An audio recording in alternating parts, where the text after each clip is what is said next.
Now it's time to be dangerous. Now it's time to get risky. Now it's time to truly find out what you're made of and what you could achieve. Now it's time to truly find out how many lives you can impact. Now it's time to find out what you were destined to become. We are back. Welcome back to Raw Minds. I am your host, Eric, and I'm your host, Anthony, and we are Raw Minds. Oh yeah, we kind of kiboshed that shit, didn't we? We talked a totally different. Whatever, man. That's how fucking raw we are, dude. Yeah, man. There is no scripts or anything like this. We just handle our business every night on Monday nights and have fun with it. Yeah, you get to join in and be part of the show. Heck yeah.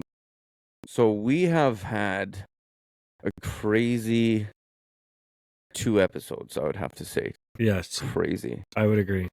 You know, and I mean, it's an honor having our guest, Peter, Mm-hmm. you know, and tonight it's a sad night because it's the end of a 3-part episode that we had, but he will definitely be back. Absolutely. Definitely. He will. You know, he's a stand-up guy. What he does for everybody is just amazing, man. So just amazing. So before we bring him out, I just want to play a news clip for everybody and kind of get a glimpse of, you know, a little bit of what happened there. Mm-hmm. So here we go. Metro Vancouver's simmering gang war could be about to heat up again. There were 2 more shootings last night, including a targeted attack in Burnaby. Tanya Beja has the latest. Tanya? Inside this hospital, Peter Adiwal is recovering from multiple bullet wounds. He's the latest victim of the gang violence he knows all too well. Okay. A notorious gang leader, a victim of his own game. Police say Peter Adiwal was hunted down and shot in the parking garage of his Burnaby apartment just after 10 last night. The sound of gunshots startled neighbors. We just heard one loud bang shot and then... Well, no further ado, I think we should bring in this miracle, man. Peter, welcome, brother. Welcome back, my friend. Man. Happy to be back. Hell yeah, bro. This is your home now. You've been here so many times, man. You're gonna kick me out, move in, bro. Hell yeah, man. So, I mean, I just gotta say, man, these episodes, flawless. They're just amazing. What we've talked about, I can't believe your story, man. It's just amazing where you came from and where you are and what you're doing for the community is just amazing, man. I have to say. Definitely. And right off the bat, I want you to plug your shit, man. Please, man. Thanks for the great intros as always. And you can, what do you mean plug my stuff, like my socials? Yeah, man, get it out there. You guys We want find everybody. me at Instagram at Peter Adiwal or at Pete's Podcast, and Twitter or X as they call it now, Peter Adiwal, and Facebook and stuff. And that's the socials. Hell yeah, there it is, man. So show this guy some love. Check out, he's got killer guests. He's got some killer episodes coming up. You know, look out for him, follow him, hit that whatever notification so when those episodes come out, you're the first to watch that shit because it's gonna be fire. Definitely, man. Yeah, man. Sick. Much better plug than mine. Hey, man, I told you, man. We're family now, man, brother. You know, we take care of each other, right? So, you know, show them some love. Show them some love. I do want to do, though, a recap about the last 2 episodes that we had there, just to catch up anybody that's hasn't been listening yet.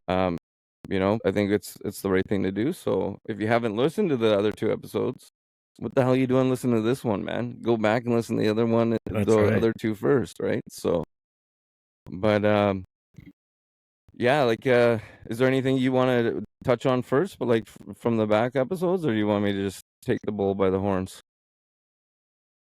Well, what do you want to do? I mean, we can talk back to, like, let's talk about, why don't we just open that can of worms and talk about what's going on there with the whole shooting and what led up to it. Like, if you want to talk about that, I know we kind of skimmed over that, and maybe our audience would like to hear a more in depth, I guess. Yeah, sure, no problem. Sounds good. Go for it. Oh, My bad. Yeah, no, it's all good, brother. Specifically wanted to know, like, just like, or did you Just want me walk to go through the if you whole want to walk us through kind Yeah. of like what you were going through. You didn't expect it, like where you were in life before that moment.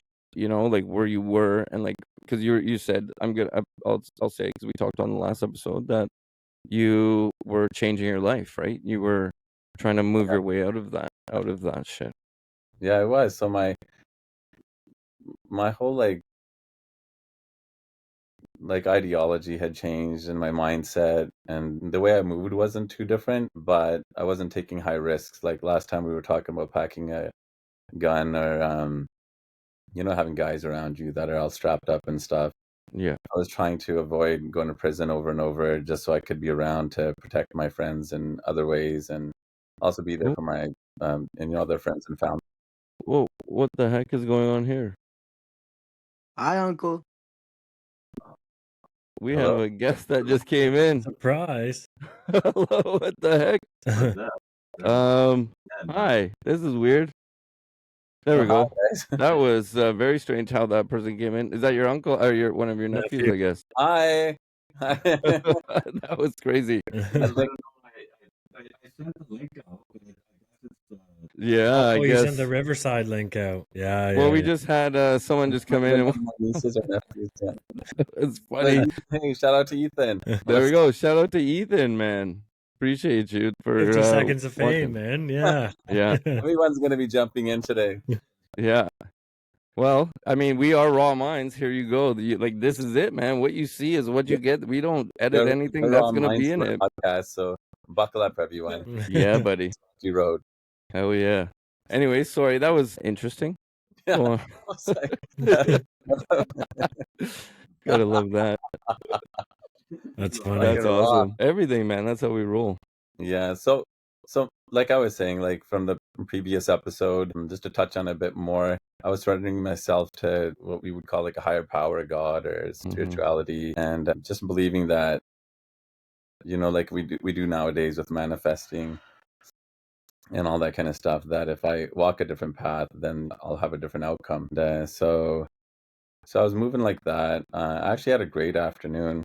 I was with my brother and some family friends that I was graduating from her master's program in structural engineering. So we spent the day at UBC and took some cool pictures with the gown and cap and stuff, just messing around. And then we went to go eat at a restaurant.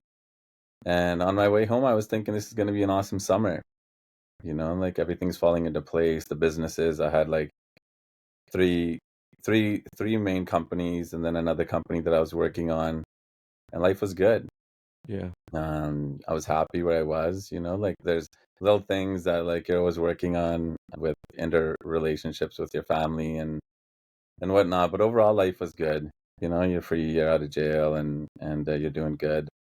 And so I was cruising, listening to music, and it was a sunny day on May 26th, 2009. Funny thing, I got shot 26 times on the 26th day. That's crazy. For people that are into number stuff, and I'm not really, but I think that stuff's pretty interesting. Yeah. With your thing, it was the 20th episode in 2025, and that equals my age. But anyway, so I was pulling up to my building, and I wasn't parking in the regular spot. I usually park right in front of my building or in the underground or a couple of spots. And so like I was rotating and I was behind the suntan salon this time. But these guys, whoever they were that got me, must have been doing their homework and knew I parked at different spots all the time. It's just kind of like gangster 101, right? Yeah, you got to be on your toes. You never know, right? Differently every single day. So even though I was believing in a higher power and all that kind of stuff, I just felt it'd be irresponsible not to move with caution still and all that. So yeah, that's how I was feeling leading up to it. I was feeling pretty great, and then all of a sudden things took a turn. When I took a turn, I was just parking and all the glass started breaking, and when I looked over to my left to see what was going on, I foolishly looked into a hail of bullets, so they got me pretty good. I remember in the last episode you said that the windshield started smashing, right? You thought you broke your It was like the backlight, like the back window of the SUV, and some of the back windows started smashing. I was reversing in. So they came from the backside then? Yeah. As I was backing in, they're on my left side, and I think I mentioned it last episode too, where you can see the bullet holes starting from the wheel well almost of the tire. A lot of guys think when they shoot fully automatic guns that they're going to go all over the place. So people, if they're not trained, they'll start really, really low. Like you do need to, probably like start lower, control it a little bit. But guys that don't have a lot of experience, they'll start really, really low. And they must have been nervous, thinking I was strapped up. So they started shooting quite early, and so the back windows, the back passenger windows, and then eventually my passenger side. Were they running up? Like, was that how it was? Were they running up, coming at you? Or were they stationary? I didn't see. So the guy must have been, from what we think, the guy must have been hiding underneath the vehicle next to me. And then he rolled out from underneath it and then started firing. And then a second shooter came in after the first guy got me. I tried to take off, but the ignition was on the wrong side, so I lost some valuable seconds there. And then as I was driving off, another shooter came and started. I think I only got it into neutral. It wasn't even drive. And then as I was taking off, another shooter came on my right and hit me a few times. Got me behind the ear first, Hitman style, and then got me in the face. And then I put my arm up, and I caught a bunch of them in my bicep, tricep. Some made it through my armpit and into my body. Others got caught in my forearm. I had to get the whole thing replaced with the, like a surgical steel metal, whatever, right? And then I caught a few in the palm. But I think it was almost a blessing getting shot by the second guy, because I got so angry that I was determined to make it. I was more pissed. I was kind of shocked after the first shooter got me with the machine gun. But after the second guy got me, I was like, "Fuck this," like, super overkill, number one. And then the guy shooting slowly, so he would wait to take a shot. So he was aiming every time. So it was like guesswork for me, because it was. I didn't see like where they were standing or anything like that. He would probably be like the guy like the double tap guy, I guess you could call it, right? You know what I mean? That comes, Usually the double tap guys, like what you're referring to, for people who don't know, triple tap or double tap is like you fire in like, succession, right? Like 3 rounds at a time, 2 rounds at a time, or whatever, right? Just to make sure. But this guy was going like single shot, waiting like, half a second or a second, and then shooting again. Like, it seemed like an eternity, but it was a little bit different, slightly different than that. How was your mindset though too? Like when at first, like where is it like just get out of there, but then you couldn't? Like were you just kind of like almost like just stuck in the vehicle as they were coming, like because you had nowhere to go, or it happened so fast that it happened so fast? Like it was really fast. I didn't have a chance to open my door. I think they were worried that if I got out, like it could turn into a gunfight. So they started right away. That makes sense. And then I tried to book it right away, because it was my instinct. And then did you make it out of the vehicle, or no? People came over to you after? Like just take off and drive. Oh, okay. Sorry. Okay. Crazy, man.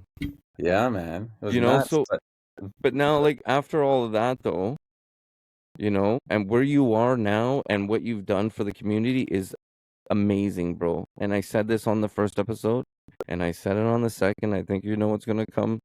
You're a fucking beast, my friend. You're a fucking beast, and I don't mean it like I mean it as in like you are a beast. You help the community. You've helped people across the way. We've had great conversations off air. And the things that you do and the ideas that you're bringing to life, man, is just phenomenal, man. So my hat goes off to you, brother. I appreciate that. It's so awkward being the guy on this end of the mic, because I'm used to being the host, and I get to say that kind of stuff to my guests. So even every time we start off, I'm always awkward in the beginning, because I'm just not used to this seat. But I appreciate it. You're good, brother, man. You're good. You're good. How about you, Anthony? Well, yeah, it's like Eric said, man. Like you're just a shining example of the fact that people can change. You know, what happened to you is extremely unfortunate, but it's an example of things don't have to get that bad for a change. And I'm sorry, but I'm just gonna fucking say this. People get shot once and don't live. You know what I mean? So for you to experience what you did and to take that and create what you've created out of it is next level. You know what I mean? So like to just kind of continue recapping like the stem cell stuff and like how you got into that and just like being in a position where you had no choice but to be your own guinea pig for that type of experience. Yeah, the shooting was like such a crazy thing. Like I mentioned before in the previous podcast, and not the first time I was shot at or stabbed or injured in any way. Like there was never anything that profound that made me want to change. If anything, it was just a need to help be there for my family that made me want to change. But otherwise, you get stuck into that hood mentality. You guys know what I mean, where you can't leave the boys and you got to be there on call just in case somebody needs you. My whole life, I was used to being that guy that fought for everybody. I wasn't really into drugs or partying and stuff like that. I'd be chilling at home, watching a movie or something, and working out. And someone would give me a ring. They didn't have, they barely had pagers then, but you'd get a call from somebody at a house party or something, show up, fight, and like that's why I was. So it was kind of ingrained in me from a young age to try to protect the friends and be there. And when I was in prison, I lost so many close people to me that I decided when I got out that I wasn't gonna let that happen again. And instead of carrying down that same road of like tit for tat violence and whatever, I just decided I was gonna create companies, create wealth, kind of like guys like Nipsey Hussle and other people did in later years. But you try to do that for your own community. If you've seen the pitfalls, if you've seen the ugly side of all the shiny cars and pretty women and everything like that, then like what is there, right? Like, why do you start off? For me, my intentions were to create a better life for myself and the people around me. And when all else failed, like we tried everything, right? We spent so much time in jail and lost so many people. I was like, let's try this business thing. It doesn't seem that difficult. And then things were going good, and if I didn't get shot, maybe I would have fallen off. I was on a good track then. So the thing I was most determined in doing was getting back on my feet and being that guy again. And so everything's a blessing in disguise. It really slowed me down getting shot. And I was able to really step it up for the people I care about. Which I don't think a lot of people in your position would be capable of doing. So I commend you for that, man. I've been speechless for fucking 3 hours in the last 3 weeks. You know what I mean? Like, honestly. But like, why don't we take it back, Peter? Like,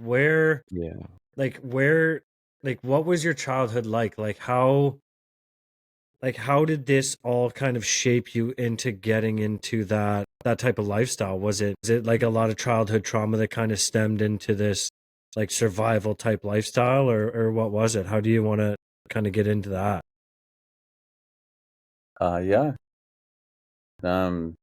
Like early childhood stuff. Yeah. I think that's a great, because let's face it, a lot of times, man, that's where a lot of trauma starts, right? Well, I would say 90% of the trauma starts as childhood. And it affects us, definitely. I mean, it affects me. I mean, we were just talking earlier, I'm still fucked up about that shit. I mean, I still deal with it. You're always going to have trauma as you go through your life. It's just a matter of, how you navigate it and use the tools that are given to be able to, get through that shit. But at the end of the day, if you got trauma, it's still going to be there. Yeah, no doubt. Most people, I think, have some type of trauma, but especially in the streets. It's so crazy. Didn't know the difference when we grew up. You guys know how it is. We're not too different in age, but there wasn't a ton of talk about that kind of stuff. It would be hard for kids nowadays to believe how swept under the rug, trauma, mental illness, all those things were. It was so Definitely, crazy. man. But most kids were going through the same stuff in my neighborhood. I didn't know a lot of homes where kids weren't being beaten regularly, and that was sort of the situation in our home. Everybody kind of figured that's how you kept your kids in line, and we were pretty bad. We were three boys. There was my twin brother and my older brother, and it must have been impossible for my mom to, control us. So we were Yeah. always getting into trouble. Yeah. Well, shout out to your mom, man. Yeah, shout Yeah. out to my mom. Yeah. Yeah, definitely. And she was young. She had us when she was, she got married at 16, had my older brother at 17, had us at 18. Mm-hmm. Okay. Some people have siblings that are that different in age, but Could you find that you related? pardon me? Like that she could relate to you guys because she was not like you know what I mean? She had you guys at a young No, age. she was always like the cool aunt to everybody, like all Yeah. my cousins and everybody. They love her till this day. Yeah. They love her. She's a cool chick. Yeah. But with us, being that we were so close in age, it's so much easier for. And I know it's the same in every house almost. Like, you fight with your parents a lot easier than you fight with your Mm-hmm. friends outside of the house, and it's just so crazy. But we would argue, a bit back and forth, and Yeah. Well, brothers do, right? I mean, I even when I was a kid with my sister, me and her used to, yeah, yeah, we're yeah. siblings, man. With the brothers, of course, there was always like that boy behavior, like the sibling stuff, everything, and being so close in age. My older brother was just a year older, and my twin brother, obviously, same age. Mm-hmm. Yeah, so it was crazy. But Did dad, you guys dad like? was- Did you guys like look out for each other? Like I understand. So I was adopted from birth. So I have a brother who's 7 months younger than me, same age. And I always say like he was like my best friend, but my worst enemy at the same time. So like, if in my mindset was always like, if anybody's gonna beat the shit out of my brother, it's gonna be me. Like, you know what I mean? Like, don't fucking touch my brother. Like, Mm-hmm. if he's yeah, being an straight idiot, up. like I'll beat him up. Don't worry about Well, it. that's how we were. Same thing. Yeah, Same thing. yeah, Like, same good. thing. Like, Good, man. yeah.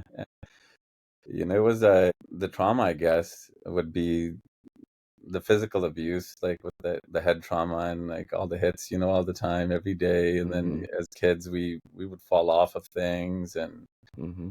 there's all that. And so it makes me wonder how many gangsters have CTE.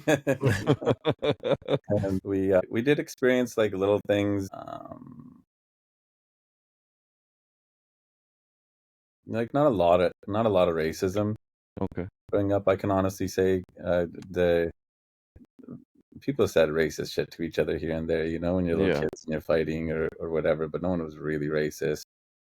And so we when we went to elementary school, the first time I really seen it was when my brother, he had his turban still. I had already cut my hair, Mm-hmm. and some of the kids would tease him and like pull at his like man bun, and Oh, I didn't understand it, why it was so like foreign to people or why it was so strange, Yeah. right? Yeah. And little bit here and there Yeah. throughout the years, but not a lot. I can honestly say South Vancouver was pretty multicultural. New Westminster, not so much. Yeah. But people were pretty cool. Well, how about this? Well, if you're comfortable, can we maybe discuss if there's any violence in the home? Like, did that affected maybe your upbringing as well? That Yeah, for sure. translated into street violence. Yeah, for sure. Okay. I think that's what happens in most houses where there's violence. Like in our house, it wasn't just towards the kids. Like my mom experienced a lot of domestic violence, Mm-hmm. and that's why I really got to give it up to her, because she's not perfect. No one's mom is, but Yeah. she's done pretty good considering she's also had the same head injuries we did, and we ended up as Mm-hmm. criminals and all kinds of shit. And they all went through it back then, and sometimes you still hear about it now with women. But it didn't matter if you were Italian, Indian, Asian. I seen domestic violence in a lot of houses. And Yeah. yeah, most of those kids had other issues outside of the house then, because that just breeds other kinds of violence. When you can't beat up your dad, you're probably going to go out there Yeah. and beat somebody else up. And Well, I used to be scared of my dad, man. My dad used to come home and beat the shit out of me when I was a kid. You know, I watched my dad chase my mom around around the house with a knife trying to stab her, you know, because she caught my dad cheating on her with a 22-year-old that was going to BCIT. You know, like that. I grew up in that. I watched my dad drag the neighbors. I mean, the neighbors threw a rock through the window because, I mean, my dad pissed them off or something like that. They didn't like him. So we were all eating dinner and the guy throws a rock through the window. Yeah. And him and my uncle were there and they ran after these guys and they literally like dragged them back and I watched them as my dad had them all on their knees, all four of them on their knees, man, and would like slap them and beat them. They're all crying, I'm sorry, I'm sorry. I mean, they deserved it. I mean, It's not funny, but it's you know, funny. but no, it was, yeah, it was crazy, man. But like that was what I grew up with all my life, right? hmm It was nuts. So I know all about domestic, You know what I definitely. mean, right? Like it just 100%. is, Yeah. and I'll tell you, like, to be honest with you, like I wanted to belong and I just didn't have that at home, you know? And then I went off and I joined some people, you know, and I felt yeah. belonged there. And that's what it was. And it was just Well, I didn't want to say it, but that's yeah, the same thing that happened with you too, right? Like you yeah, were 100%. I'm not scared to say it, yeah, but yeah, yeah. like 100%. And it's where if you're in those groups, you notice that everybody is their story's almost the same. They're just broken homes, broken families, abused, trauma, you know, or sometimes just not even loved. And that's where they all come together because, you know, they're just looking for that unity, that love. Mhm. And at the That's a same time, connection kind of thing. Yeah. yeah, but it's not the true love, right? It's almost like lust, I guess you could say, in a relationship, like isn't in a relationship, Well, right? correct me It's if a I'm wrong. Like, wouldn't it just feel like that sense of belonging? Like you pretty matter, much, yeah. you That's what know? it Like, was. would it be like, Belonging. I don't want to call it, well, I guess it would be like an abandonment wound, no? Yeah. Because I you're guess not you could getting say that that. attention and affection at home, so you're seeking it and you're receiving it from other people in similar situations. Mhm. Not saying that it's healthy by any means, but if that's what it is at that age, that's what it is, right? Yeah. Yeah. Well, and at the end of the day, hurt people, right? Yeah. Yeah, straight up. Right. So what was it like with your twin brother? Did he kind of come up in the same, like, was his upbringing obviously being in the same household, but the way he traversed through life, was it similar to yours, or did he take like an alternate route? We had parallel journeys in some ways when it comes to getting in trouble, but we have very different ways we dealt with things too. Mm-hmm. Mhm.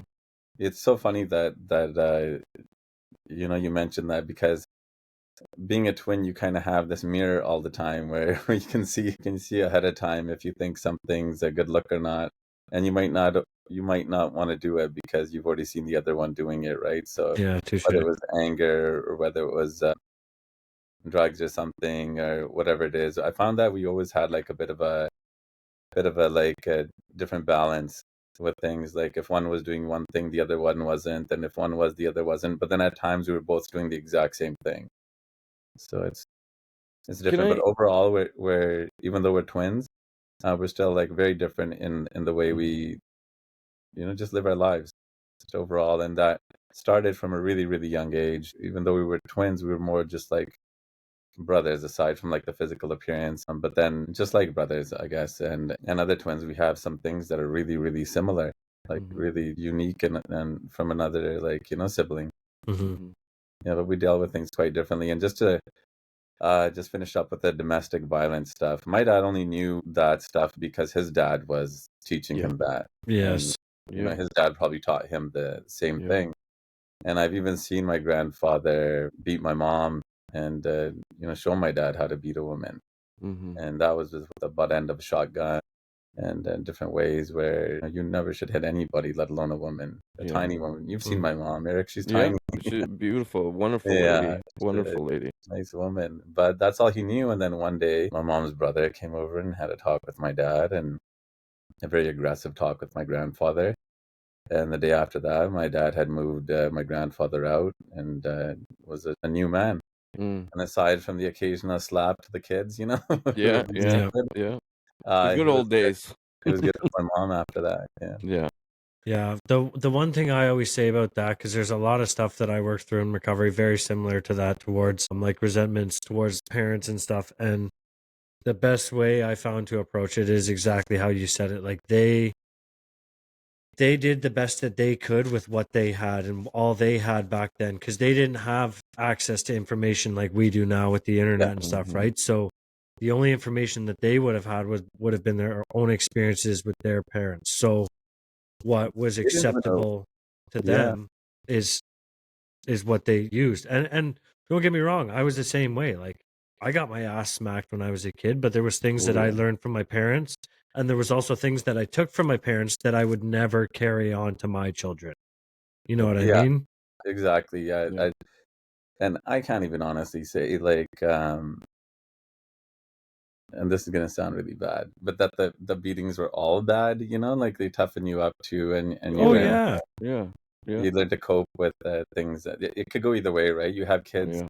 that are in your same neighborhood going through similar things, and everybody deals with it differently. It's not even, it's so different. You could have 3 siblings in one house like we did, all dealing with things differently. Yeah. Yeah, Definitely. and it's the same house to house. You know, you'd always have one kid dealing with it one way, another dealing with it another way, and another dealing with it another way. I'll tell you this though. I mean, my dad used to make me go and get what he was gonna beat me with. I thought I was smart. One time I came back with a little soup spoon. Fuck, buddy, I'll tell you, man. That was the worst fucking beating I got, man. I'll tell What you kind of though, torture is that, right? I learned my lesson. Like I did, you know what I mean? I'll tell you that. I did learn my lesson, man. But I mean, it's the wrong way to learn it, dude. It's in fear, right? They're Yeah, putting fear into you. But I'm yeah, telling you, man, that sucked. That little fucking soup spoon whipped my ass, man. I don't know what I was thinking. I was thinking like small. That's not gonna hurt. It's gonna be tiny. Oh, that fucking hurt. yeah. That's the Yeah. worst when they go make you get the instrument that they're gonna Oh beat yeah. you with. That Every happened. time, man. Every time I would have to have my head down, bro, and I would just have to walk out and do it myself. You know, pick it up. Okay, this is it. Yeah, Fuck, it sucked, man. I'll tell you that, man. There was no childhood. yeah. It was just a different time. Yeah. People were so different. I just don't think my childhood was very different from a lot of people in my neighborhood. It was very similar, I could say.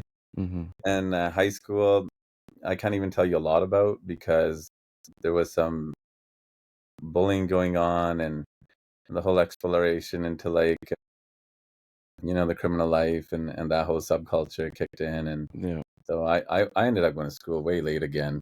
I Mm-hmm. remember after I turned 18, I enrolled as a mature student for like a private community college and things like that. And then I went back and did, I think I had like a grade 9 English Mm-hmm. when I went to prison, like really bad. Crazy. And it was only because I had social anxiety. I was like the new Yeah. kid in class, and I didn't like, not that I didn't like, it was just really awkward for me when girls Yeah. would keep asking me questions. And because I had some people in my life that were always telling me I was too skinny or too this or that and breaking me down as a person. So I always had really low self-esteem and Yeah. high social anxiety. So it was just a really strange place for me Yeah. like that. I And so feel I you. skipped a lot. But then when I was alone and I could focus, 2 things I realized. One, I was struggling with ADHD or dyslexia combination. And so I'd work on it every single day, reading things twice as fast, 3 times as fast, and sounding like I'm reading at normal speed, even though in my brain I'm processing fast. And over time, with the neuroplasticity, I feel like I've overcome a lot of that stuff. Mm-hmm. And I was able to like go back, finish up all my high school. I started taking courses immediately when I got out on parole again from Kwantlen, and then went back and even when I went back to prison again, I would do like university courses and then get out again and write exams, things like that. Mm-hmm. But it was all just pretty standard, regular stuff. I did have my, feet on both paths. One was education, and one was still whatever you want to call it, crime and, Yeah. and that whole thing, right? Walking the thin line, pretty much, one leg on each side. Yeah, exactly. Yeah. So on one hand, like I had a really ordinary life. On the other hand, I had this like extraordinary, Hmm. dangerous and Extremes on both sides, I life. guess you could say. Extreme to ordinary and an extreme to dangerous. Yeah, yeah, Yeah. yeah. So did the criminal side of it, did that kind of come to play in high school? Is that where that kind of started? Yeah. Well, first time we got arrested, I think we were like 8, and it was a really funny thing. We were trying to buy this fish tank off these people, and they weren't home, and we figured, well, fuck, it's outside. They don't want it, and we're just gonna take it, right? And one of the neighbors had called the cops, and we were like, I think my cousin was like 7, 8. We were like 8, 9, really young. And I think we even left money behind. There was no theft there, but they still ended up taking us back home in a police car, and everybody got beat real bad. And for a while, there was nothing there. But then in grade 7, grade 8, guys learned how to steal cars. Everybody was showing each other how to steal cars. So then there was a lot of joyriding. At a young age, we learned like you could rob the trains that were coming through, even if it was just stereos out of the vehicles. And so Oh, you're doing the I got into vehicles it. that were coming in on the trains. Yeah, yeah. And Crazy. I got into it really late. I remember guys were already doing it. And by the time I got into it, they had their security set up, and we had to run into the Fraser River. And one of the bros couldn't swim, so I had to piggyback him and swim. It was crazy. Oh, fuck. We were so young, and we were swimming in the river. And they're Oh my like, god. crazy kids, get out of there. I don't think they Yeah. would have even, given us much shit. We didn't even do anything yet. We just ran because they were chasing us. Yeah. Yeah, about grade 8, I'd say we started, and it kind of snowballed after that. Yeah. Yeah, I would say for me, I would say about the end of grade 8 going into grade 9, Mm-hmm. I was starting to hang out with my buddy's older brother, and it just kind of went downhill from there, I guess. Well, I wouldn't say downhill, sorry, wrong choice of words, but the wrong path, let's just say. Because, like my mom used to say, and I never understood this until I was an adult, is show me your friends and I'll show you who you are. And you hang out with those type of people, you're gonna eventually, turn into it, or at least dip your toes into that shit, right? Yeah. Which I did. But now I try to. My whole philosophy is, if you're the smartest person in the room, you're in the wrong room. That's good, You right? never want to be Yeah, the man. smartest person in the room because then there's nothing to learn. Exactly, man. So Yep. it's always about Yeah, being a I love sponge. when scientists say the best feeling is being wrong, because then you realize, okay, there's still something I can learn here. Mhm. That's the passion, is learning and testing and all that kind of stuff. And if you think you've already figured it all out, those are the dumb people, right? Yep. Definitely. So, Well, oh, go ahead. no, you go ahead, buddy. It's your I turn. was just gonna say, so you had an older brother, and I just want to say rest in peace to him. He passed away in India Yeah, unexpectedly. rest in peace. Yeah. Rest in power, as Ma says, right? Rest in power, brother. Yes, Definitely. I've Rest been in there, power. bro. But it was to a motorcycle accident. Yeah, Like how did that affect you? it Were was you like it was super close crazy. to Like, him, or like I was really, really close to him. yeah. Extremely close. I got his name tattooed over my heart too. Awesome, man. And it was abrupt. He went out there to get married. He had struggles with drugs and things like that, but he was really solid. Like, if you needed him somewhere, he'd be there and show up to fight and stuff, even if he couldn't fight because he was so high. But like, he was a little kid when he was carrying a sawed-off shotgun, had a ponytail, a trench coat, and almost a beard. He looked like he was 18, 19 when he was 12, 13. Crazy. But he hung out with a bunch of the older guys, and hanging out with them introduced him to drugs and a whole bunch of other stuff, which, some of it we picked up, like the crime. And yeah, so he was really cool. He was really smart too. My twin and my older brother are very like inclined, like when it comes to electrical engineering, mechanical stuff, and things like that. So he was really smart, and it really messed me up. Yeah. Right before he passed away, like I was having talks with him. I remember sitting with him on the front steps where I was pushing him to go to India to get married and start a new life. And so when he passed away, it was all types of guilt you would normally experience with a Yeah. sibling, but then we didn't get to see his funeral either. It was really fast. In India, they couldn't preserve the body, and I think within 2-3 days, everything was done. So there's no point booking flights, going down there. So there was no closure. We constantly fought those days. It was like really bad on the whole family. My mom was going through it. It was her oldest son, and she was so young. And then we were coping with it the way we did, and we still had like side beefs with other people in the streets that we were handling, and they were using his death as a catalyst to come after us, Really? and just put us in the grave as well too. So it was a really crazy time, but it was just our love for him, and all the shout out to all the bros that saw him off to the airport. There was like 50-60 guys. Maybe when we put the edited version up, I can send you a picture. There's like 50-60 people in the lawn. It looks like Compton. Really? Really, one of those one level houses, Yeah. the weights in the front yard, and then all Yeah. the families and everybody's around him hugging him, because they loved him. They cut their teeth on all different kinds of stuff with him, whether it was crime, danger, alcohol, drugs, whatever. He didn't say much. He was always smiling, and he was just a lot of fun to be around, though, even though he didn't talk a lot. He would do really wild shit. I think that's what it was, yeah. That's like what you know him as the best, like just like he was like outgoing fun. It's good to Yeah, know he was like just memories, outgoing, right? fun, kind of Yeah. crazy. Yeah. He was really settling down in his Yeah. later days. He was trying to find his way because he was such a crazy kid. But he was starting to settle down and mature. And my dad and him were really close. From the back, they used to look exactly like each other, and even from the front quite a bit. Mm-hmm. They traveled to India together, so it was all a hard hit for everybody. But I don't know. You always feel like you got hit the hardest. So my Yeah. mom probably feels like that. I probably feel like that. My brother, my dad, like everybody has their own relationship with him. Yeah. You know what But the it hardest was, part though, brother? what's Is that? like the hardest part is like the shock. Like when I lost my fiance, I woke up, thinking it's just another day, but I was like sick. Like if you guys want to listen to some of the other episodes in brief and stuff, I speak about that.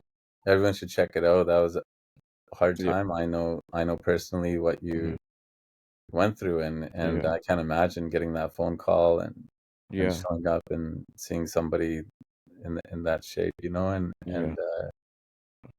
It's just all the hard, man. fallout after that too. Well, and it's like it's one thing when you anticipate it, but when it's a shock, and then your Yeah, I whole think life that's what is it just was with changed. our brother too. We were planning on going to India for the wedding. Mm-hmm. And he had already met the girl, poor girl. She was really distraught too. And the cousin that was with him, it's a really crazy thing. He got internal bleeding. There was no real injuries or bruising or anything like that. And my cousin who was on the back of the bike got messed up a lot worse. And he committed suicide out of like survivor's guilt, and I'm sorry, man. I was having some other issues. But that was crazy. India's a crazy place. It's developing a lot more, but anytime it's something abrupt, whether like every I think almost every death that's happened around me has been abrupt, Yeah. Yeah, I would have to say the same thing. Except right? for I would have to say. I mean, I lost a lot of people. Actually, the only one wasn't really my dog because she was 13 years old, and I knew it was coming to that. Her brother just passed away a couple weeks prior to that, or Yeah. before that. And shout out to Biggie and shout out to Cody. Cody, I Shout out. met Cody and he introduced me to my dog, and she was amazing. I've had her for 13 years until what happened. But yeah, so I mean it's the abrupt is just insane. You know what? I heard it explained like when you lose someone, you're not only grieving the loss of that person, but you're grieving the future that included that person. Oh, absolutely. Yeah. You know what I mean? And every future thing that has happened since then, it's not just my older brother, but rest in power to all my bros, whether it's my cousin Binder. He passed away while he was driving my truck. He was killed. And then I think we talked about that first episode, right? A little bit, yeah. We just touched on it, yeah.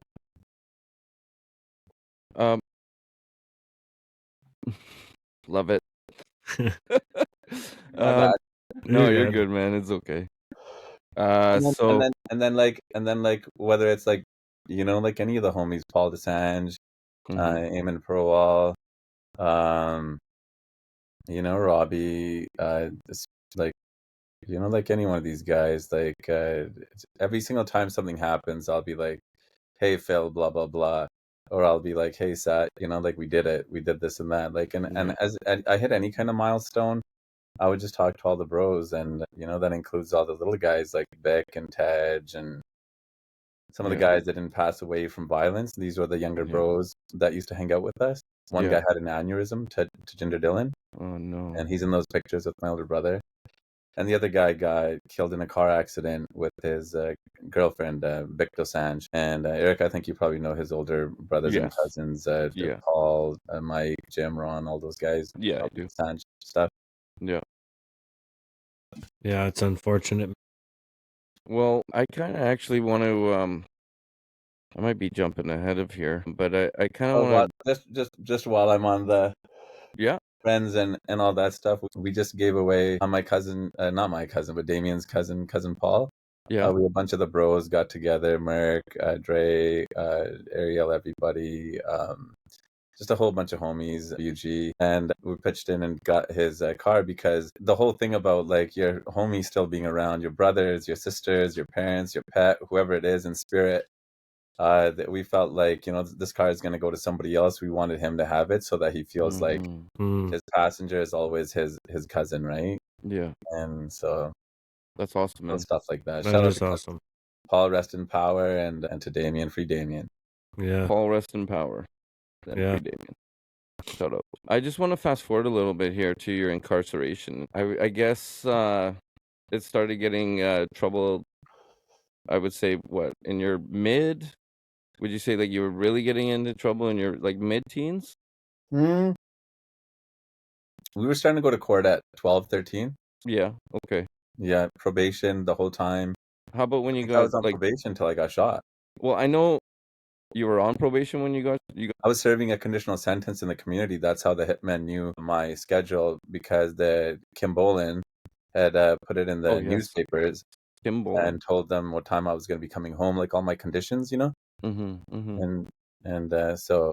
Why would she do something like that, man? That's crazy. Yo, why does she do a lot of the shit she does, right? Like, I get it. Like, you obviously got to report to some degree on these kind of things, especially if you're responsible for sensationalizing that genre of news appetite, right? With the Indo-Canadian stuff, she's gone after everybody.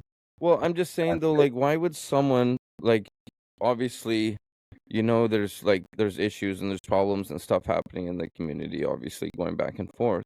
But why would someone post that type in of the information? newspaper? Yeah. That's what I'm saying. Like, and then no backlash, because at the end of the day, that's what got you. You know what I mean? Because like that's what you said. Like, that's insane to me, man.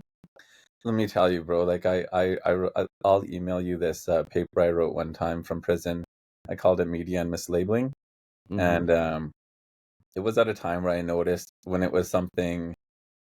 Where it was something mundane, they would call it like the South Asian community, or they would call it like, the Punjabi or Sikh community, or Muslim Hindu, whatever, right? Yeah. But when there was a violent event or a crime or anything like that, it was Indo-Canadian, where you would kind of like put everybody into the same category. Yeah. And oftentimes there was no description on height, weight, nothing. It was Indo-Canadian male. That's it. And so I seen that, okay, there's some kind of agenda. And obviously there's some kind of allure to these kind of things too. But that's why people are buying the papers and watching the news. People are only disseminating this type of information because there's an appetite for it, right? And so she's been able to captivate people with everything from Air India to. I'm not going to plug her too much on here. Yeah. But she's definitely benefited off of a certain community, even though she's gone after everybody. One in particular, and myself. I feel like we almost have a relationship because she's covered so much of my stuff, and she's not solely responsible for me getting shot, but stupid things like putting my stuff out there definitely played a role, I think. Yeah, like what she put out there, was that public information, or was it like something that she had just found out and made public? Like, I'm just thinking from the other side of things. Like, It's all public information, but it wasn't like she disclosed something that nobody could find.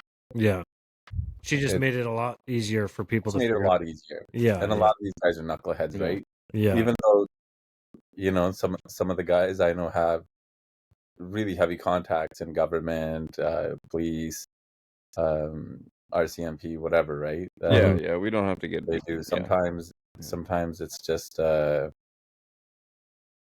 sometimes who you it's know. dumb. Like they don't know any better. Yeah. And when you give them breadcrumbs like this, it's super easy. yeah. It's definitely not a smart move. But at the same time, Peter, and I hate to say this, I hope you don't take it the wrong way or anything, but what happened to you also changed your life, and you're changing other people's lives. So in Yeah. a sense, it's a blessing. And like, please don't take that the wrong way. It's No, all I love right there, brother. I don't even blame her, you know what I mean, in any way. Yeah. And definitely it's been a blessing in disguise, but Yeah. if I blame anybody, it's myself. Mm-hmm. You know, like I've been able to trace back not only where I went wrong, but you know, how to avoid falling into that sort of trap again over and over. I was gonna say, look at you now. Like you've obviously taken accountability for your actions and situations, and you've acknowledged them for yourself and completely changed into who you are now. Yeah, exactly. And now we get baked on social media and people log in to watch it. Yeah, Yeah. exactly. What about how about your, like, when you went to prison, you know, and you went to, like, you said that you were youth and you got an adult, like, prison sentence?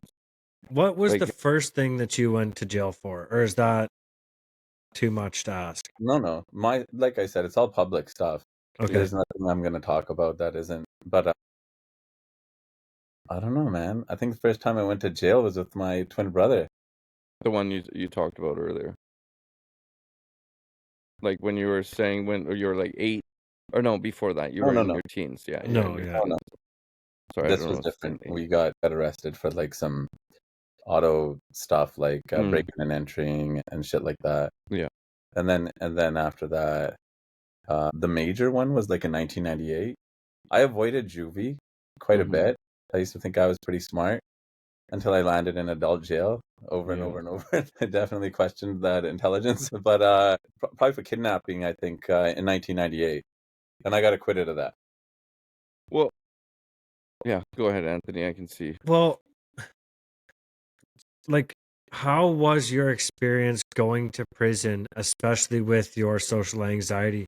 Or did your social anxiety kind of go because you had already established yourself in that lifestyle and you were familiar with people inside and outside of the prisons? Question, man. When I first went to prison, it was really crazy. An adult prison I'm talking about. Mm-hmm.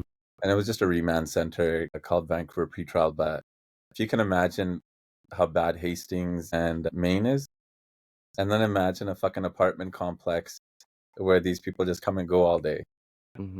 And that's what Vancouver Pretrial was. They would take people right off the street and bring them right up to the unit. And so you had like maggots under the mattresses and different things. But and you know how they have TVs now in jail cells and video games and shit like that? There was nothing like that. It was boring old cold ass cell. It was like boring and whatever, but it was prison, right? Like I'm not gonna lie. When I first went in, it was kind of exciting. Yeah, because I was like, I was dumb, and when I was in there for a couple of months, I was like, okay, you know, this is good. Like I learned my lesson.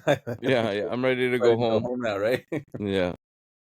So you were excited going into it, like, yeah, I get to finally experience prison. Is that what you're saying? What's that? And then when you got there, you're like, fuck this shit after a couple months. After like maybe 2 months, I think after 2-3 months, I was like, okay, this is lame. There was racist shit. So you know how I was talking about growing up, there was not a lot of racism. Like there was a little bit, but I don't know. I don't know what people think about this, but it's like an acceptable amount of racism, you know? Like Indirect racism. That's the way I'm thinking of it. Yeah. You know what I mean? Like, yeah. Like children are fucking children, man. Like my kids have been accidentally racist because they don't understand. I didn't like hold any. Some of the people became our best friends. Yeah. there was a guy that one of the homies killed. I remember John Lane. And he was somebody we grew up with that was actually one of the guys that was tugging at my brother's Judah at the man bun. Yeah, yeah. And then my older brother came and kicked the fucking snot out of this guy. And he was a tough guy. I didn't see my brother move like that before. But you know how you were saying, I can beat my brother up. But yeah, same thing. That's how he was. And he just, I just stood there and I watched him like stomp this kid's head in. And then eventually everybody dispersed. But that guy became one of our best friends. And I stopped talking to him because he started hanging out with some funny cats. And so, but when he passed away, I was in jail, and I was friends with the guy that was accused with his murder, Anton. And I remember looking at his autopsy reports, and this is somebody you grew up with, and then you're seeing their skin peeled right back, and you see their scalp, and you know how autopsies look, like they're not straight.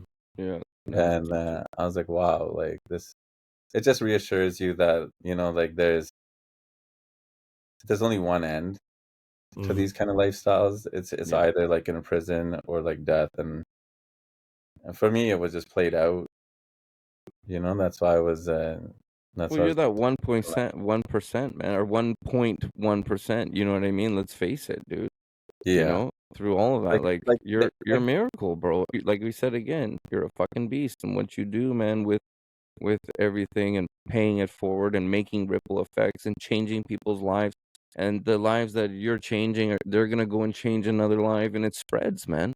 You know, yeah. so good on you. That's why we're here. These cautionary tales, right? Like prison got really easy for me, just because in my first 6 months, I had already like punched out all the notables that were giving me a hard time, that were paying other people to come after me, and all the racist guys got their head kicked into. And so it was smooth sailing after, I'd say, 6 months, 7 months. But you know, no matter what you get in jail, it doesn't change the fact that you're in jail. We had cell phones, we had all kinds of crazy stuff. We had guards that were hooking us up with like all kinds of shit just because they liked us. You know, some thought they were cool, some liked us, and they would just leave stuff in the cupboards or hook you up with stuff that you couldn't normally get in there. And it still sucked, no matter what, you know? Yeah. Well, at the end of the day, you're under their control, right? You gotta Yeah. sleep. You gotta, you know, that's the end of it. And it sucks. And you know what? Learn from everybody that has been there, man. That'll tell you. Yeah. This shit sucks, man. Stay out It of sucked. it. And just because I told him I would, I'm gonna shout out like one of my best friends and a couple other bros locked up right now, because every time I talk about jail being a shitty place and stuff like that, I don't mean to shit on the homies that are inside. I talk to them all the time. Yeah. I buy them Christmas hampers, or I do other favors for them, and just stay in touch. 25 years, right? Yeah. Talking Good, to man. people every day. Some guys are doing life and don't know when they're gonna get out. Yeah. But it's just to serve as you know, something as like a cautionary tale, like I always say, right? Like for young guys to listen to, and then maybe avoid some of the bullshit that we did or went through, because it's just not worth it. These guys will tell you that eventually I'm going to have them on my network, and they're going to talk about their lifestyles in prison, like different prisons. Shout out to all the guys locked up, Dame, Troy, Shaif, just everybody. You know, like I'm going to have them on board, and we're going to have conversations about, they're all in different countries too. Shout out to Looney in the Philippines, and everybody everywhere else. Eventually I'm going to try to connect with everybody and talk about how different the prisons are, and even Freeway and his time inside and all that. You know, it's going to be pretty interesting. That's awesome, man. And don't miss out. It's going to be on Pete's podcast, so check that out on YouTube, man. Yeah, that's POT. Yeah. But no, like, and when I say like sucks, I mean like just because you got to take orders, and I hate using that word, but you got to take orders That's for all someone. it is. Yeah, you know what I mean? And Yeah. that's what it is, because at the end of the day, we want freedom. That's what everybody wants, the money. Everybody wants to have lots of money, so you have the freedom. It's not about being rich. It's about having that freedom to be able to do things, stay at home with your kids, you know, being present. You know, that's what that gives you, right? For me personally, like the things I started to value as I read more as I experienced more were just the simple things, the mundane things. Like when you're locked up, you'll give anything just to touch the grass and hug a tree or whatever, right? Yeah, And definitely. so I was just, I came to that conclusion that I was going to still have the same lifestyle that I want or had, but I was going to do it a different way, and I was going to teach other people to do it a different way. And that's been the whole thing, right? Is because you can bring it back to the trauma you were talking about. I experienced so much trauma as a kid going through this shit, and as a young adult too, that if I can avoid somebody else going through it, I feel like maybe that's why I was given the second chance. You always kind of have that burden where, if you have a half a mind, no one can survive what I survived, right? Yeah. I got shot from every angle. I got shot several times in the brain, in the face, 20 times in the torso, and then there was in and outs all over the place. Yeah. And to think that had anything to do with me is ridiculous. That's definitely God and whatever else plays a role in these kind of things. But it's not. I don't think I got that second chance for myself. I think I got that second chance to help people. So that's what I've dedicated most of my life to. Good for you, Having said that, you got to make sure you take care of yourself too when you do these kind of things.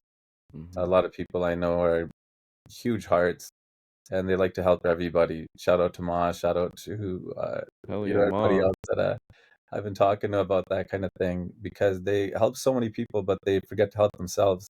And if you don't help yourself, you're not able to help anybody else. Yeah. That's right. Don't forget our boy Trev too, man. Shout out to Trev. Shout out to Trev. Shout out to the whole family. Shout out to man.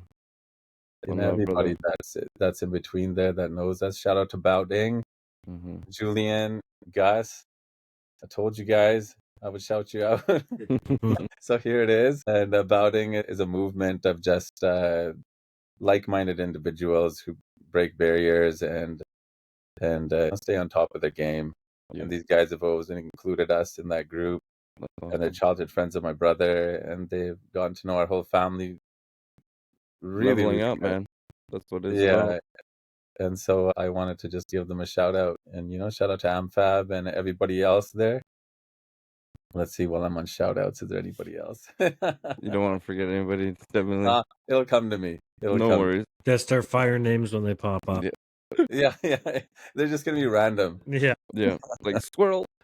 So let me ask you, Peter, like, being where you are now and having the experience you've had with incarceration, do you find that you play a positive role for these homies that you still have locked up? Like, are you, because from what I see and what I hear, I feel like you have quite the impact on people who are still inside, and your cautionary tales, like you call them, I feel like you do a lot more for the people inside than you're alluding to, if I'm being honest. Like, all legal stuff. No, that's why. Like, I'm not trying to allude to anything illegal. I just mean, like, I'm messing with you, bro. Yeah, just like even when you're talking about your time in incarceration, about furthering your education and getting out and writing exams, like, that's not what most people use their time in incarceration for, and people get stuck in that system and in that loop, and you got out of that loop. So do you find that your experience in doing it the way that you did it and staying connected with these people that you still have in there is playing a much bigger positive impact on them for their experience? I think so. Yeah. I think everything I'm doing lately is trying to play a role in impact, whatever it is. We have some metaverse companies where we partnered up with guys like AY Young, where he does his own tour called the Battery Tour. He's a rapper who's created the world's first solar power generator that powers his concerts, and he's the global impact face for Samsung, and backed up by the United Nations. And they like guys like him, they serve a role in just like the impact part of my companies. But I'm learning so much from them all the time, and we learn from each other. And then they help me like understand like what else to like. It's not just like gangsters I come across where I feel like, okay, this might be the reason I got a second chance. Mm-hmm. Sometimes it's like environmental things, sometimes it's something to do with some animal or something like that. Whatever it is, like I just try to create some kind of like positive impact. If we're just talking about influence and stuff like that, I don't know how much influence I have nowadays, but if my story can serve as influence, then I hope it does. And then if my success can motivate young people to, tap into all these resources and stuff they might not be studying that can help them understand the markets. Like you see these Donald Trump and Melania and all these tokens popping up on Solana or Sol, and you're not able to buy them. It's because you haven't been learning how to purchase and store cryptocurrency, and you're missing the boat on all these things. The network is a little bit congested, so people weren't able to buy properly either. But there's still a lot of opportunities out there, and it doesn't have to be cryptocurrency. People made tons of money on Taylor Swift tickets, coffee beans performed better than Bitcoin, I think.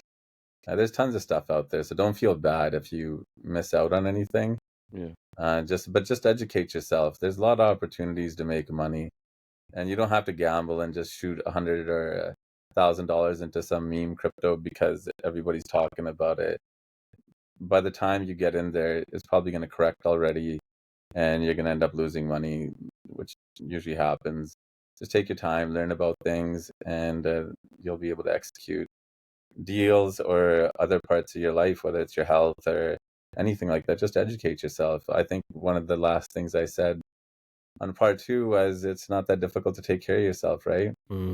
There's tons of stuff available, and so I try to influence like good health and things like that too. There's nothing glamorous about what I went through, but there are lessons in it, and I hope people are able to take that away from these things. It's not easy to put yourself out there and talk about things, but it's not that difficult either because, even if it changes one life, and I know you guys already changed 4 people that were going to commit suicide and didn't end up doing it because of your channel. I couldn't help myself. I thought, like not only are you cool guys and friends of mine, but I wanted to make sure your channel gets bigger and better and that it helps more people. So that's why we're here. That's exactly it, man. And I couldn't say it better than myself, and I appreciate that. Thank you.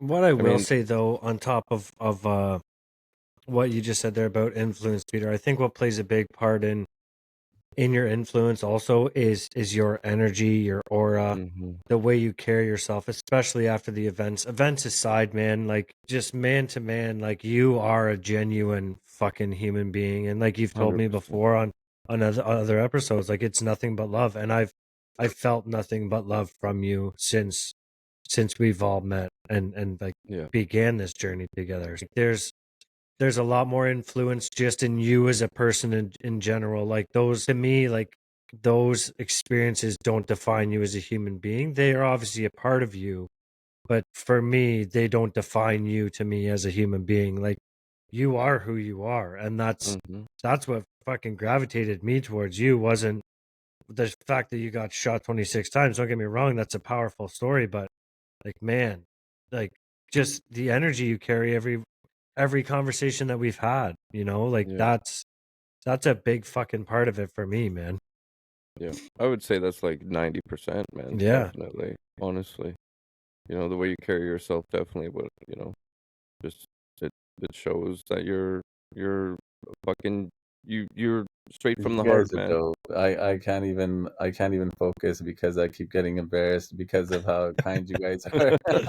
Just love bombing the shit out of you. It's the truth, and like everybody that's listening, like you have no idea. Like we talk all the time, and like it's just some of the stuff is just amazing, and what he showed us, man. It's like those will be for different episodes, man. We don't want to waste everything, man. You know what I mean? You're gonna come back and some more adventures, and we'll talk more shit about that stuff too. Definitely down the line. Yeah, this stuff is just to get get to know your audience and your audience to get to know me. But anytime there's something current happening out there, or you guys want to talk about something, you can hit me up, and I'd love to come on again. I don't, this Definitely. 3-part was dope, but like you said before, I have no problem, 4, 5, 6, whatever, anything comes up, count me in.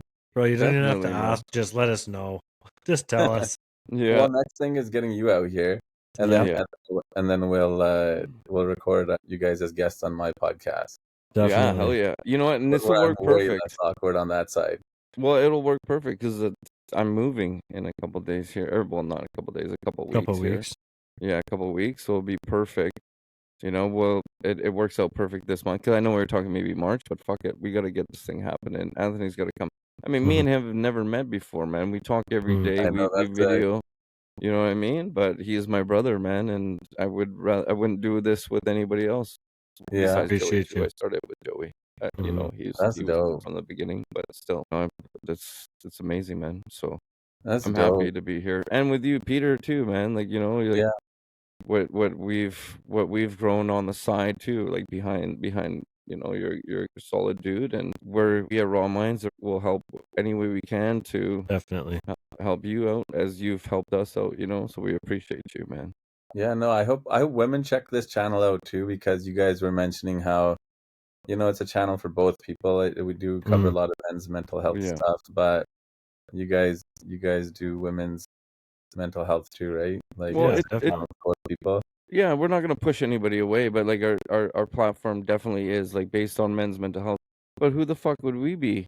You know what I mean? To like push anything, and let's face it, it has no gender. When it comes down to it doesn't discriminate. I was gonna say it just helps women watching what men are going through too. Yeah. They might not realize their husband or brother or dad are going through the same thing. So it's a good channel for them to watch and just to help them understand. And we should do the same and try to understand women a little bit better. Yeah. But it's a sick channel.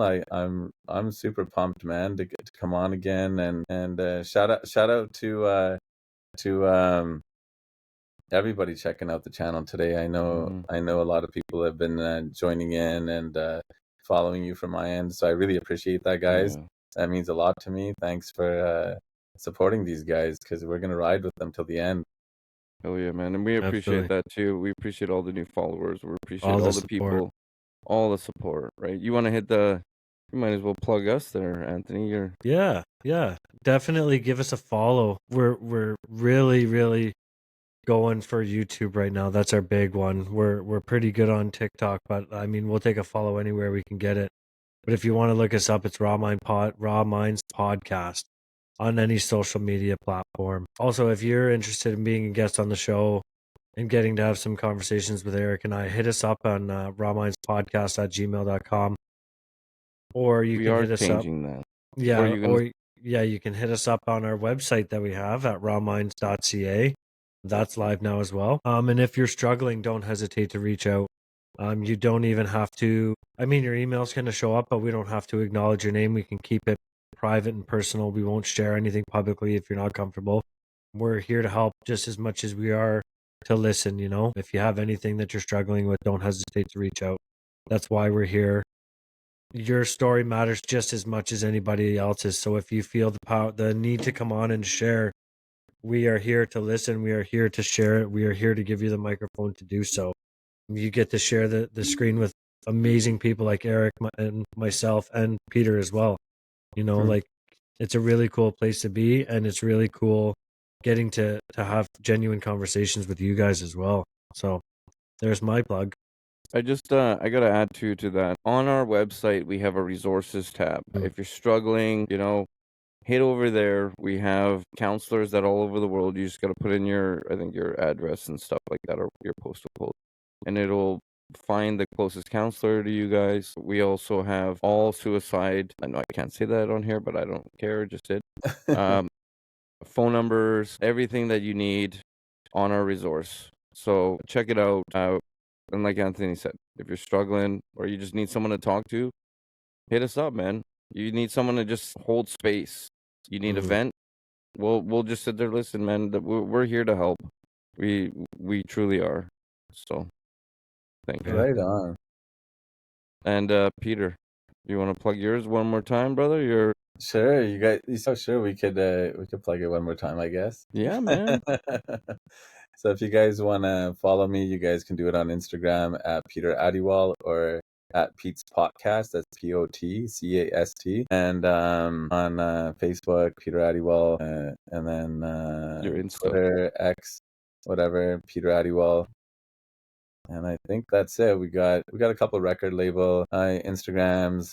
You guys can follow Wolf House. There's a couple more I'll be posting more on. And yeah, if you guys follow, you'll see everything else I'm doing. I'm pretty bad at this plug thing, but you'll be good, able to brother. follow and see what else we got going on. And you guys will be able to see when Raw Minds is coming on board. Yeah, man. Yeah. Look out for that. Mhm. And all his socials will be in the description. Hit us up. Hit that's that cool. up. Shoot over there and show him some love, man. So, on that note, Peter, I just want to say thank you, man. It's been an amazing, I would say, almost 5 hours we've done this for? Yeah, man. About 5 hours, bro, over the past 3 days, or three Mondays. Well, that doesn't even include the phone calls in between, too. Yeah, that's true. And you know what? Like, this may be the end of a 3-part thing, but this is just the fucking beginning. Let's be real here. 100%, man. 100%. We're barely getting started here. Yeah, well, Yeah. we still, like I said, man, we still got to go over there, and we'll show some love on that side, too, man. So, it's We're not gonna going have a blast when Anthony comes out here. Hell yeah. Hell yeah. Well, on that note, man, again, I can't thank you enough, man. I can't thank you enough. And, you know, like we said before, if you have any, you know, doubt, you know, going down that path, not doubt, but if you're going down the path, you know, and you listen to the story, man, like, you know, let it resonate with you. Like, don't live that life. Make it better. I don't know. I'm just talking. Yeah. Just be better. Fuck. Just be better. Yeah, just be better. Yeah. Just be better at the end of the day, you man. know, like one day we got to get Merc on your channel because we were talking about how he talks about songs going through this kind of stuff, and he's one of those guys. So shout out to Merc. Shout out to Merc. Hit these guys up. Let's get you on here, bro. And even Icarus, you know, he's dope. Yeah. He has a lot of stuff going on. Shout out to all the artists, Little Light, you know, like Savage, everybody. They all talk about this kind of stuff, you know, going through this kind of stuff at different ages, different sex, whatever. Yeah. But you know, all the artists, like you know, follow them. We'll get them up on our socials too. Yeah. Well, this is the platform to talk about it, man. You know what I mean? This is what we do, and this is why we made this, to show, you know, that here, I got my speech now. This is it. What we do this because we want to show, you know, that you're not alone. People go through shit. We're all going through shit. You walk down the street, every one of you has gone through shit, you know? And I've done it. I sit there, oh man, you know, I feel so alone. But you're not. You know, we're all going through shit. We need to come together and show that, you know, it's going to take a village to help each other. So at the end of the day, this is what we're here for. We're here to show and to give the platform to share the stories, and there's hope. Change lives, man. Yeah, there's hope with you guys. You guys got some good stuff here. I talked to some people nowadays that you know really got the vibe going on, and shout out to Hayes. He's a young man of ours. I forgot to shout him out as an artist, but and then I stumbled along your guys' podcast, and I thought, fuck, you know, like at least there's guys out there talking about stuff and not just falling into the same traps as everybody else. Yeah. So can I just say shout out to, was that your nephew Ethan? Yeah. That came into the middle of our podcast. That was sick. Yeah, that was sick, man. And yeah, so shout out to you, brother, for coming into the middle of the podcast. Thanks for joining Raw Minds, man. Yeah, brother, welcome. That was awesome, man. Welcome to Raw Minds, Ethan. Right? He's like, hey. Yo, I'm gonna shoot you this guy's freestyle. I got him freestyling. Oh my god, we can't air it. Obviously, yeah, no problem. It's the best. Send it over on WhatsApp, man. I'd love to hear it. Sending it, Ethan. They're gonna get it. Definitely. All right. Well, I guess that's the end of our 3-part series, man, on Peter and his life, man. So thank you again for just coming out here and being vulnerable and showing what true strength really is, brother. Yeah, absolutely, man. It's You been know. a pleasure. Pleasure's been mine, guys. Thanks a lot. Thanks, Thank brother. you. Well, on that note, we got some great guests coming up. Very interesting. Some stuff is going to blow you away. So stay tuned. Every Monday, we'll do this. And when this is dropping, we are doing a double feature. So we have Yes. Dave that we recorded across the pond in the UK. But we wanted to finish this 3-part series first. And then he'll be dropping right after. Check that one out. It's a gooder. You look like you want to say something, Who, me? Anthony. Yeah. No, I'm listening. Oh, okay. Yeah, check that one out. He runs a whole mental health program, kind of like it's like a group, I guess. Sorry, not program, a group. It's like a network, yeah. Network, yeah, I guess a network. And he does just amazing things, from saving people from wanting to jump off the ledge, which is amazing. So, shout out to David, and I think we're done. We will see you next week. Thank you for joining, as always. Bye. See you later, everyone. Thanks a lot. Boom.